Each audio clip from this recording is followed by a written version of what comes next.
Estamos siguiendo una gran actualización en un caso impactante de abuso sexual infantil. Esta ex enfermera fue sorprendida por su esposo teniendo relaciones sexuales con su hijastro. Alexis von Yates dio una excusa impactante cuando intentó explicarse después de que su esposo la sorprendió durante el incidente el verano pasado. Aceptó un acuerdo de culpabilidad. ¿Qué implica sobre su tiempo en prisión? Estamos en el caso de Law and Crime. Soy Chris Stewart.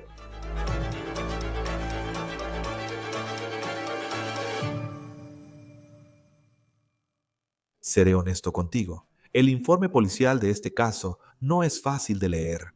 Detalla cómo una madrastra tuvo relaciones sexuales con su hijastro de 15 años y luego intentó poner excusas cuando la descubrieron. Y déjame decirte, hay mucho en este informe policial que no puedo mencionar. Y francamente, no quiero decirlo, pero es importante que repasemos lo que la policía dice que sucedió la noche en que esta enfermera registrada sedujo a su hijastro menor en su casa, antes del acuerdo de culpabilidad, que ella acaba de aceptar. Aquí hay una foto de Alexis von Yates. Ella tenía 34 años. Cuando esto pasó el año pasado en su casa, en Ocala, Florida, ella vivía con su esposo y su hijastro de 15 años, quien se quedaba con ellos durante las vacaciones de verano. Él estuvo con ellos cerca de un mes. La policía dice que en una de sus últimas noches en la casa pasó tiempo con su madrastra. Veían una película de terror en el sofá. Ambos acababan de acostar a los niños pequeños. Eran alrededor de las 11 de la noche. La policía afirma que Von Yates y su hijastro fumaban un vaporizador de tetrahidrocannabinol y que ambos consideraron aburrida la película Terrifier, según la entrevista que la víctima en este caso le dio a la policía. Y es entonces cuando este informe policial indica que Alexis von Yates empezó a hablar sobre lo excitada que estaba. Ella estaba porque no había tenido relaciones sexuales en un par de semanas. De nuevo, esta es una conversación con su hijastro de 15 años. En la entrevista que luego el hijastro le dio a la policía, dijo que estaba sentado cerca en el sofá con su madrastra y que estaba jugando con su cabello. Ahora, al parecer, Von Yates, haciendo este tipo de comentarios, no salió de la nada. El adolescente declaró a los investigadores que su madrastra hizo comentarios sexuales durante una semana. Dijo que fue al gimnasio con Von Yates y que cuando se subieron al auto, después de que ella dijo, cito, apuesto que todos pensaron que eras mi pequeño juguete, él contó que Von Yates estaba comiendo crema batida. Sacó la lengua de forma que la víctima consideró sexual, comparándolo con una película pornográfica. Luego, Von Yates supuestamente dijo, cito, oh, ¿te gusta eso? También mencionó una ocasión en un carrito de golf con Von Yates y dos amigas. También contó que al joven de 15 años le dieron un shot y otra calada de vaporizador de tetrahidrocannabinol. El adolescente admitió haber hecho una broma sexual y luego Von Yates comentó a sus amigas, cito, probablemente ahora ve esos videos porno de madrastras. La noche en que Von Yates tuvo relaciones sexuales con el adolescente, el informe policial indica que después de que ella habló de lo excitada que estaba, él le preguntó si querían abrazarse. El informe policial indica que el adolescente les dijo que al principio Von Yates dijo que eso sería, cito, raro, pero luego, cuando el adolescente se acostó encima de Von Yates, ella dijo algo como, cito, vas directo al grano, ¿eh? Ahora, la policía dice que cuando el adolescente besó a Von Yates en el cuello, ella intensificó la situación diciendo, hombre, ojalá tuvieras 18 porque no tienes la edad suficiente. La policía dice que la víctima menor de edad luego le practicó sexo oral a Von Yates. El informe policial continúa diciendo que Von Yates le dijo al adolescente que se detuviera, pero luego lo jalaba de nuevo para continuar. Después, Von Yates le practicó sexo oral al joven de 15 años y dijo algo como que era lo mínimo que podía hacer. Mientras esto sucedía, se abrió la puerta de la casa y entró el papá del joven de 15 años, quien era el esposo de Alexis von Yates. Era liniero. Trabajaba hasta tarde y al llegar a casa, según el informe policial, von Yates y el chico tenían relaciones sexuales en el sofá cerca de la puerta principal. Cuando el papá del chico entró, dice que vio al joven de 15 años correr al baño y von Yates estaba sin camisa en el sofá. El adolescente luego dijo en esta entrevista que el papá dijo algo como ¿qué demonios está pasando? Luego le quitó la cobija a Von Yates y vio a su esposa desnuda.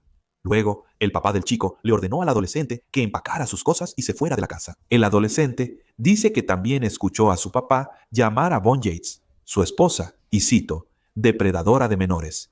Y aquí es donde Von Yates da una excusa que no vas a creer. Von Yates le dice al papá, según se informa, y cito, la víctima menor se parece a su papá cuando era joven. Eso es según este informe policial.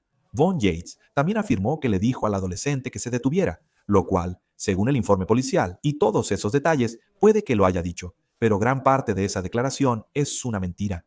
La siguiente parte de esta historia y lo que el adolescente dijo en su entrevista muestra cómo su familia manejó esta situación y la manejaron de una manera que mucha gente diría que fue la forma incorrecta, pero después las cosas cambian. Voy a hablar de eso. El chico y su papá salieron rumbo a la casa del abuelo, contó el adolescente, y en el camino el papá se detuvo en una gasolinera. Compró un paquete de 6 cervezas y el adolescente dijo que su papá se las tomó de un trago mientras manejaban.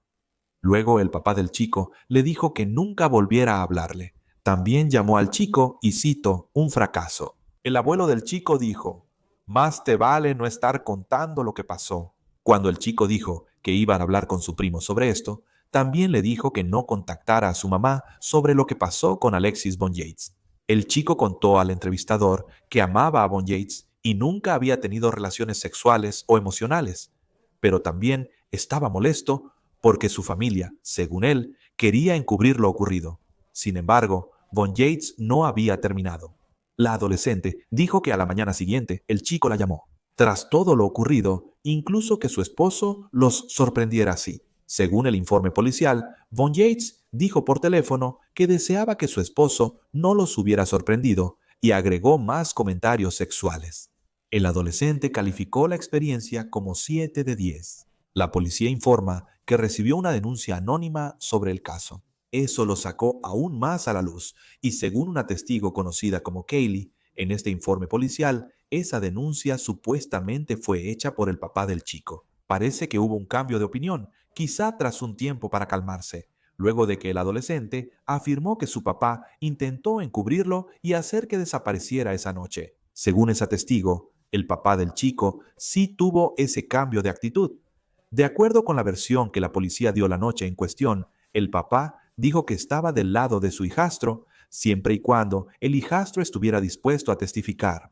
Ahora la policía dice que cuando Von Yates fue contactada, ella dijo que no quería hablar del tema a menos que hubiera un abogado presente. Y también, según este informe policial, ella pensaba que un caso de Departamento de Niños y Familias en su contra ya había sido cerrado y que estaba libre de problemas. La policía afirma que siguió culpando a la víctima, el joven de 15 años. En abril, Florida suspendió la licencia de Von Yates para ejercer la enfermería. Ella había sido enfermera desde 2016 y con lo detallado que fue este informe policial, se puede ver el caso que los fiscales habrían tenido en su contra. En un juicio, en mayo de este año, un tribunal dictaminó que todos esos detalles que te di, hay más en ese informe policial sobre lo que simplemente no pude entrar en detalle, porque es muy gráfico, pero todo iba a ser admisible. Si este caso hubiera ido a juicio, y eso fue un golpe importante para la defensa de Alexis Von Yates. Los registros judiciales muestran que el 21 de agosto, o sea la semana pasada, Von Yates se declaró no culpable ante un cargo de abuso lascivo y lascivo, y eso fue parte de un acuerdo de culpabilidad. Inicialmente, enfrentaba un cargo de agresión sexual a un menor. Según el Daily Mail, Von Yates estará 2 años en prisión, luego 2 años bajo control comunitario y después 10 años de libertad condicional como delincuente sexual. También tendrá que completar 200 horas de servicio comunitario. Será sentenciada el 16 de septiembre. Nos acompaña el abogado defensor penal Joe Tamburino. Gracias por estar en Law and Crime. Es una historia difícil. Me refiero a los detalles de la declaración jurada, cuando fue arrestada, la entrevista que la víctima dio en este caso, muy detallada, por decirlo menos. Cuando ves que ella aceptó el acuerdo de culpabilidad. Si ella hubiera ido a juicio, ¿qué tan defendible era este caso para ella? Gracias por invitarme, Chris. No era defendible. Ella obtuvo un buen trato y aquí está la razón. En Florida, la edad de consentimiento es 18 años. Hay excepciones. Si la persona tiene 16 o 17 años y la persona con la que tiene relaciones sexuales no tiene más de 23 años de edad. Inicialmente, a ella se le acusó de un delito sexual de primer grado que puede implicar cadena perpetua. En Florida, y lo que eso significa es que si tiene relaciones sexuales con un miembro de la familia, específicamente que sea menor de edad, puede recibir hasta cadena perpetua. Sin embargo, gracias a sus abogados, logró un buen acuerdo, evitando así el registro de por vida y sus consecuencias. Ella va a recibir 2 años y luego no más de 10 años como registrada en la lista de delincuentes sexuales, así que no es un maltrato para ella. Sí, ¿te sorprende lo bueno que es ese trato? Porque por un lado, puedo entender si eres fiscal y tienes una víctima que realmente no quiere testificar en la corte, que quiere que esto termine, pero al mismo tiempo revisas los detalles y esa entrevista que dio la víctima, todos esos detalles iban a ser incluidos en el juicio. Parecía que la tenían en muchos sentidos y que sería un caso difícil. O sea, como tú dices, sería un caso difícil de ganar para un abogado defensor. ¿Por qué los fiscales darían un trato tan favorable? Porque la víctima y la familia de la víctima lo quieren, solo porque tengas un caso excelente como fiscal y solo porque pienses que hay un 99.9% de probabilidad de que obtengas una condena, no necesariamente significa que vayas a ir a juicio, porque mucho depende de la víctima y de la familia de la víctima. Si tienes una víctima que dice, mira, entiendo que tienes un gran caso, entiendo que podrías condenar a este acusado, pero no quiero ir a juicio, no quiero subirme al estrado, no quiero hablar de lo que me pasó personalmente, así que por favor, dale al acusado un trato con el que todos puedan vivir. Así que aunque como fiscal tengas un caso muy sólido, todavía tienes que tomar en cuenta a la víctima. Todos los estados, incluyendo Florida, tienen estatutos de derechos de las víctimas, es decir, leyes de derechos de las víctimas, y parte de eso es que aunque la víctima no puede dictar cuál es el acuerdo de culpabilidad o decidir si se va a juicio o no, aún así debes tomar en cuenta sus peticiones, sus creencias, sus opiniones. Ella se declara culpable de conducta lasciva y libidinosa, aunque creo que la acusaron originalmente de agresión en segundo grado. ¿Cuál es la diferencia entre ambas? Bueno, de entrada, agresión significa que realmente cometiste un asalto y no tenías consentimiento para hacerlo, es decir, tuviste relaciones sexuales o contacto sexual con alguien y esa persona no podía dar su consentimiento por su edad o en algunas situaciones por alguna discapacidad. Además, podrías recibir muchas más sanciones si fueras a juicio por una agresión. Con robo y lascivia, creo que la pena máxima ahí es de 10 o 15 años en Florida, y ella tiene la garantía de que no va a cumplir más de 2 años. Así que lo que ella pudo haber recibido en un juicio tras ser declarada culpable es muy diferente a lo que está recibiendo con este acuerdo de culpabilidad. Todavía falta la sentencia que va a ocurrir, así que el juez tendrá que aprobar este acuerdo de culpabilidad.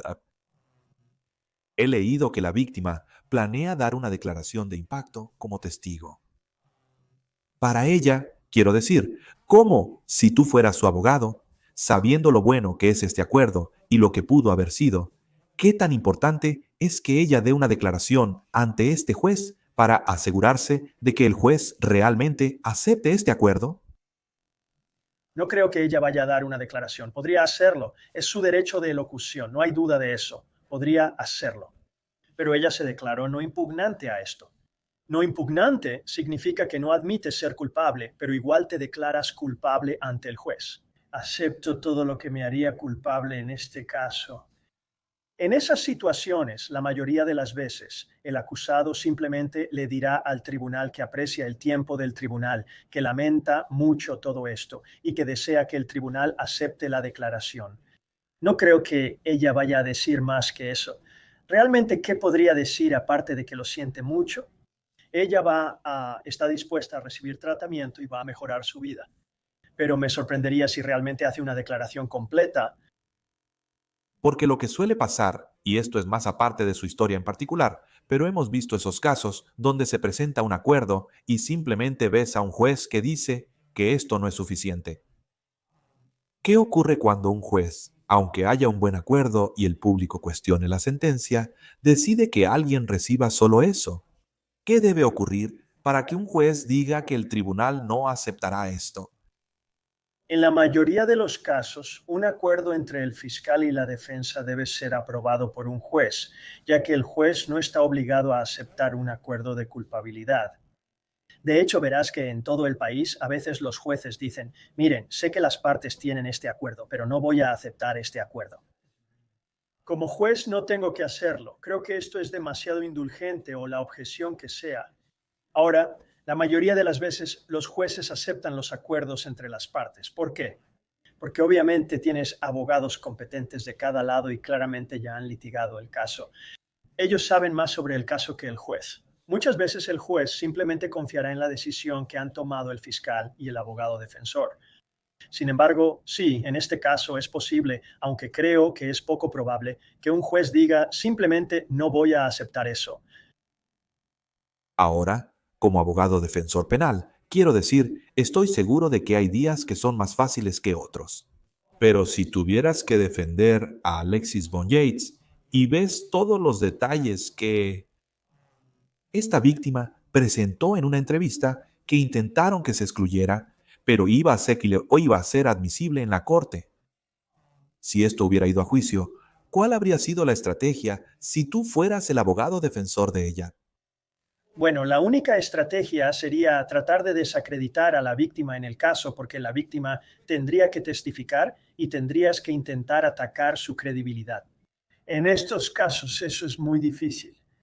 Cuando un abogado defensor, especialmente uno con experiencia, tiene un caso como este, claro, usas cualquier tipo de defensa legal que tengas a tu disposición. Impugnas la admisibilidad de las pruebas, impugnas la admisibilidad de las declaraciones, impugnas varias cosas. Pero al final, cuando no ganas en esas, entonces entras en algún tipo de modo de acuerdo, porque al final tienes que hacer lo que sea mejor para tu cliente. En un caso así, tras litigar todo, probablemente lo mejor para tu cliente sea negociar. Y considerando todos los factores, al menos los que conocemos en el ámbito público sobre este caso, la negociación es beneficiosa para el acusado. Porque parecía que, solo basándonos en la declaración jurada y las declaraciones que ella misma hizo, según la policía cuando los contactaron, ella estaba haciendo mucho de esto. Bueno, el joven de 15 años, él estaba de acuerdo con esto, aunque solo tenía, repito, 15 años.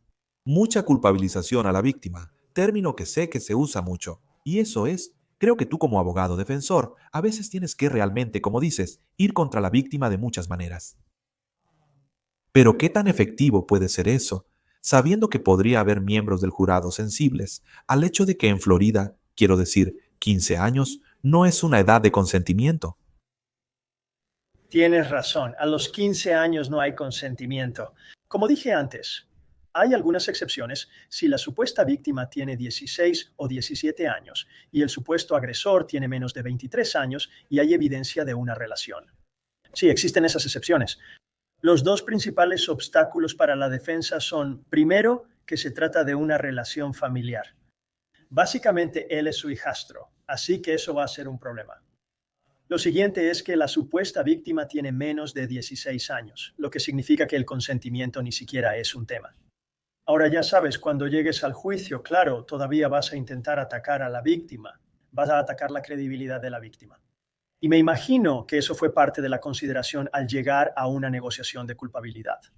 Me imagino que cuando el fiscal se sienta con la víctima y los familiares de la víctima, el papá, ya sabes, les explican, miren, podemos tratar de proteger a la víctima lo más posible en la corte, pero la defensa tiene derecho a un juicio justo. Y parte de eso es lo que se llama el derecho constitucional de la Sexta Enmienda a confrontar a tu acusador, lo que significa que incluso si el acusador tiene 15 años, aún puedes intentar confrontarlo. Todavía puedes intentar demostrar que mienten o están equivocados. Eso se llama impugnación. Todavía se te permite impugnar a la persona. Y estoy seguro de que todo eso fue parte de la consideración al llegar a una negociación de culpabilidad. Quiero decir, hay tantos detalles de esta historia, desde que salió a la luz por primera vez, hasta incluso ahora que ella aceptó el acuerdo de culpabilidad al volver a repasarla. Era un chico de 15 años. Ella es su madrastra. Pero si piensas en la edad de consentimiento, en Florida es claro que si tienes menos de 18 años, esto no puede suceder. Si este caso hubiera ocurrido en ciertos estados, ¿esto habría sido realmente legal? No, no conozco un estado donde sería legal por la relación familiar, así como por la edad. La mayoría de los estados tienen la edad de consentimiento en 16, 17 o 18 años. Me imagino que hay algunos estados donde podría ser menor que eso, dependiendo de la edad de la otra persona. Por ejemplo, puede haber situaciones en las que un joven de 15 años y otro de 15 años en algunos estados pueden tener contacto sexual sin violar ninguna ley. Pero en general, como regla, cuando tienes a alguien que, digamos, tiene 25 años y a alguien que tiene 15, eso va a ser ilegal. ¿Cómo es la conversación con tu cliente? Imagino que llega un punto en que, aunque crean ser inocentes, ella por sus declaraciones sentía que la de 15 años era responsable. Y claramente, la ley dice que eso no puede ser una defensa sólida para ti. ¿Cómo es la conversación cuando alguien acepta un acuerdo sabiendo que irá a prisión? ¿Cómo hablas de eso con tu cliente como abogado defensor? Bueno, lo primero que haces es revisar las pruebas que se van a usar en contra de tu cliente en el juicio. Después de que has impugnado cualquier cuestión legal que tengas, has intentado suprimir las pruebas. Luego de hacer todo eso, te sientas con tu cliente y le dices, mira, todas estas pruebas entrarán al juicio y serán muy perjudiciales. De hecho, no tenemos ninguna defensa legal contra esas pruebas, lo que significa que si vamos a juicio, probablemente habrá una condena, al menos por algunos de estos cargos. Y si hay alguna condena por estos cargos, te enfrentarás a X y Z en prisión. Podríamos usar algunas de tus declaraciones, pero otras no ayudan, como culpar a la víctima o admitir parte del delito. Así que hazlo. Y esto podría tomar varias conversaciones, pero lo haces y trabajas con tu cliente para que al final digas, creo que deberíamos intentar negociar este caso. Y luego revisas cuáles serían los parámetros de la negociación. Sabes, se necesita mucho valor para que una víctima suba al estrado, especialmente con el acusado sentado ahí en la corte, no muy lejos de ellos. Sé que probablemente has estado en muchas situaciones así. Muchos de estos casos se resuelven con un acuerdo de culpabilidad porque hay una víctima y no hay vergüenza en no poder testificar en la corte. Quiero decir, ¿hay alguna manera de obtener una condena en algunos de estos casos sin que la víctima tenga que subir al estrado y hablar de detalles muy difíciles justo frente a la persona a la que están acusando? Realmente no. Hay algunas excepciones en cuanto a pruebas, pero la mayoría no aplican cuando tienes algo como esto, donde tienes a una presunta víctima que está hablando con la policía sabiendo que probablemente esto resultará en el enjuiciamiento del sospechoso ahora acusado. En ese caso, el acusado tiene prácticamente un derecho absoluto a confrontar a su acusador. Quiero decir, una de las cosas que hace que nuestro sistema de justicia en Estados Unidos sea tan único y, ya sabes, tan legalmente beneficioso para todos nosotros en la sociedad es que tenemos el derecho de confrontar a nuestro acusador. Porque piénsalo de esta manera, si no tuvieras el derecho de confrontar a tu acusador, quiero decir, entonces un juicio básicamente sería un policía subiendo al estrado diciendo, oye, te digo por qué esta persona es culpable. Hablé con 10 personas y me contaron esto, esto y esto. Esas 10 personas no están aquí para testificar, pero te voy a decir que eso es lo que van a decir. O sea, eso no es un juicio. Definitivamente eso no es un juicio justo. Así que debido a nuestro derecho constitucional de enfrentar al acusador, de enfrentar a un testigo, sí, el 90% del tiempo vas a poder hacerlo. Ahora, en muchas situaciones, claro, puede ser incómodo, pero hay muchos aspectos de nuestro sistema legal que son incómodos. No, muy, muy cierto. Una historia muy difícil de Florida. Muchos detalles. Esa declaración jurada no es fácil de leer. Gracias, abogado defensor penal Joe Tamburino, por estar en Law and Crime y ayudarnos a desglosar esto. Lo apreciamos. Gracias por invitarme. Eso es todo por hoy en el caso presentado por Law and Crime. Suscríbanse a nuestro canal en YouTube y Spotify. Yo soy Chris Stewart. Nos vemos la próxima vez.